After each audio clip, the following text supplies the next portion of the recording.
Hi, so just bought this bargain Freelander, £415, non-runner, but only about 77,000 miles. Nice little project car, doer-upper. Always fancied the V6 engine. It's an auto. It needs a bit of work, so we've got some dodgy spray work, both corners, filling, mirror gone, door card and window motor needs fixing. Came with the window motor. Needs a good cleaning up. It's a non-runner, bit of a challenge obviously. Has the lovely V6 2.5 litre engine in it.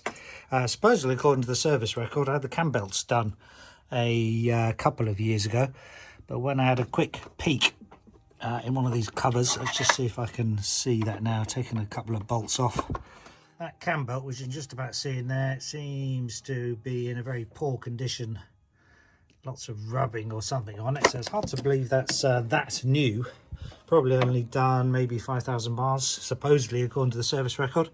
I suspect what is happening is maybe one of the pulleys or the water pump is turning very slowly, maybe rubbing against the cambelt, and has maybe made all those marks. Because this auxiliary drive belt seems very new.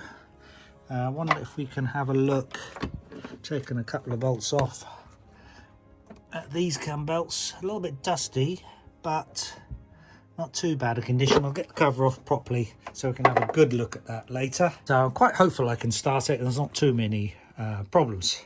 Big no-no, which I have noticed, they changed the expansion bottle. Just looks like they filled it up with tap water, which is a big no-no because recently we've had temperatures of -5 degrees centigrade, and that will wreck anything that freezes up because the water expands. So things like the radiator and even the engine could be wrecked. So need to drain that as soon as possible. At the moment I'm keeping it in the garage with a little heater to stop that happening. I like these engines because they have a tuned inlet tract controlled by these motors, VIS motors, which are quite easy to clean up if they need fixing. And there's some monitor circuits you can put on. See my video on the MGZS 180 VIS motor fixing. And it's nice because you can feel power bands kicking in above 3,000 and then 4,000 RPM. Lovely smooth, lovely flexible engine. So look forward to driving that, see how that goes. And it's around 175, 180 horsepower. Might be able to tune it a little bit as well, hopefully, because I noticed the this is where the air gets drawn in. It seems to be a little bit restrictive there, the pipe going into the wing, so maybe we can get it flowing a little bit freer. Same with the exhaust as well. Should be a nice project, and for 515 can't really go wrong. A sport version, so it's the lowered suspension by, I think it's about 3 centimeters or something. 18-inch wheels, which are quite nice. Quite wide tyres, 235s. And so what else he's fixing? Sunroof partially opens, tilts doesn't slide, and the headlining is all mucky, needs redoing. Let's just have a quick look at that. See, that is in a bit of a state, so hopefully I can do a video on stripping out the headlining and recovering it and replacing that. Did give me a new mirror to go there, which is good.